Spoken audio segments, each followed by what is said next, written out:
Hello everyone, আসসালামু আলাইকুম। আমার ব্যাকয়ার্ড গার্ডেন থেকে আজকে পুঁইশাক গাছের কিছুটা পরিচর্যা করছি। নিড়ানি দিয়েছি এবং গাছের মধ্যে একটা একটা করে স্টিক দিয়ে দিব। তো স্টিক, এই ধরনের স্টিক আমরা হোম ডিপো থেকে কিনেছিলাম। এগুলো বেশ শর্ট হয়ে যায়, মাটির নিচে যাওয়ার পরে আর কিছু থাকে না। তো আমার গার্ডেনে প্রচুর পরিমাণে কাঠ আছে মাচার জন্য। এবছর মাচা আমি এই ধরনের তার কাটা বেড়াতে দিয়েছি। এই যে, তো মাচাতে কাঠ লাগবে না, যার জন্য আমি কাঠগুলো কেটে, এই যে অনেকগুলো কাঠ কেটেছি করাত দিয়ে কেটে প্রত্যেকটা গাছের গোড়ায় গোড়ায় আমি এখন এভাবে এই কাঠ দিয়ে দিব। এই যে দেখতে পাচ্ছেন, এখানে যদি আমি হাফ ফিট নিচে চলে যায় তারপরেও থাকবে। আর নিচে মাটিতে গড়াগড়ি খায়, ধুলা বালু কাদা সব মিলিয়ে অনেক সমস্যা।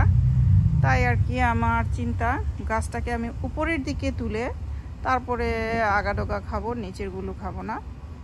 উপর থেকে যা আগাডোগা আসবে তাহলে সুবিধা হবে। আর নিচ থেকে গাছটাকে বাড়তে দিব। আর পাশাপাশি গাছের গোড়াটা আমি পরিষ্কার রাখবো।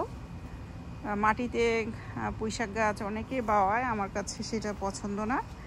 তো আমি এই প্ল্যানটা করেছি, কেমন হলো আমার আইডিয়া কমেন্ট করে জানাতে ভুলবেন না। এই যে দেখতে পাচ্ছেন, এখন আমি কাঠগুলো দিব। এখানে প্রচুর কাঠ করাত দিয়ে কাটলাম, প্রত্যেকটা কাঠকে শর্ট করলাম আর কি। এগুলো অনেক লম্বা, 12 ফিট। তো যাই হোক, গাছগুলো একটা প্রপার যত্ন লাগবে। অনেক দিন ধরে সময় হয়ে ওঠে না, প্রচুর কাজ থাকে, নিজস্ব কাজ। গার্ডেন তো মানে শখের বসে গার্ডেন করা, আর না আসলে নাই হয় যে মন মেজাজ। এইখানে আসলেই আমার সারা দিনের ক্লান্তি দূর হয়ে যায়, যতই পরিশ্রম হোক না কেন, অনেক ভালো লাগে। এই যে আমার মরিচ গাছের আপডেট, এই পাশটিতে, এই ব্যাডটিতে মরিচ গাছ দিয়েছিলাম গত সপ্তাহে। তো মাশাআল্লাহ এগুলো সারভাইভ করেছে। একটু নিড়ানি দিয়েছি এবং পানি এখনও স্প্রে করি নাই, করবো একটু পরে। ওখানে কিছুটা লাউ গাছ আছে, আর ওপাশেও একটু লাউ গাছ আছে, উঠছে। এই মাচাতে উঠে যাবে, তারের মাচা।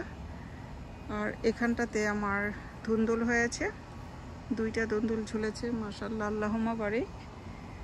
আর এখানে কচু গাছ। আর অন্য দিকে যাচ্ছি না এখন এই মুহূর্তে। গার্ডেনের কাজ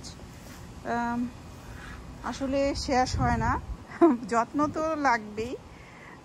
নিজেদের যেমন প্রতিদিন একটা যত্ন লাগে, গাছপালারও কিন্তু যত্ন লাগে। যত্ন না করলে কোনো কিছুই সুন্দর হয় না।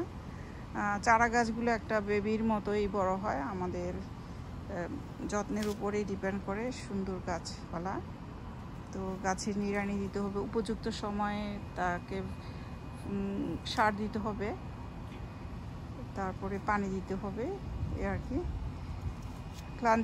অনেক ক্লান্তি দূর হয়ে যায় যখন এই ধরনের ফ্লাওয়ার, ফল, ফসল সব দেখা যায়। এই যে ডাটা গাছ কমিয়ে ফেলতেছি, দিচ্ছি সবাইকে অল্প অল্প করে, অলমোস্ট অনেককে দিয়েছি। এই তো এখানে পরিষ্কার করতে হবে। আমার বরবটি গাছগুলো বাড়ছে না, শর্ট গাছটা মাশাআল্লাহ বড় হয়ে গেল, উপরের দিকে উঠে গেল, মাশাআল্লাহ, আল্লাহুম্মা বারিক। আর অন্যান্য দিকে লাউ গাছ, চাল কুমড়, করলা, মিষ্টি কুমড় আছে। মিষ্টি কুমড়ে গাছগুলো মাশাআল্লাহ মাচাতে উঠেছে, এগুলো শেয়ার করব। বরবটি গাছের অবস্থা বেহাল, খুব একটা ভালো না আমার। তো আমার হাসনাহানা ফুল গাছটা আর জিনিয়া ফুল দেখে তো আর কি বলবো, মন টন একদম ভালো করে দেয় আমার। তো প্রিয় বন্ধুরা, কেমন হলো আমার এই আইডিয়াটি কমেন্ট করে জানাবেন। আর একটা লাইক, কমেন্ট, শেয়ার করতে ভুলবেন না। লাইক দিবেন, শেয়ার করবেন আমার ভিডিওটি যদি ভালো লাগে, অন্যদেরকে ইন্সপায়ার করার জন্য।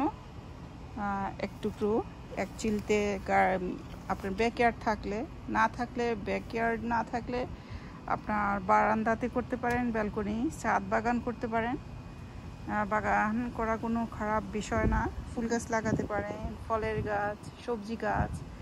এই যে বাতাস, এই যে দেখুন, আমরা গাছপালা না থাকলে এই ধরনের বাতাসগুলো পেতাম না, ফ্রেশ এয়ার। তো গাছপালা কিন্তু জরুরি আমাদের এই জন্য। তো আমরা আমাদের পৃথিবীটাকে সুন্দর করার জন্য অ্যাটলিস্ট গাছ রাখবো, গাছ লাগাবো, যেখানে সেখানে যে আমরা গাছ লাগাতে পারি খালি জায়গা দেখলে। তো প্রিয় বন্ধুরা, ভিডিওটি অন করছি। আল্লাহ সবাইকে ভালো রাখুন, সুস্থ রাখুন এই কামনায়। আসসালামু আলাইকুম, আল্লাহ হাফেজ।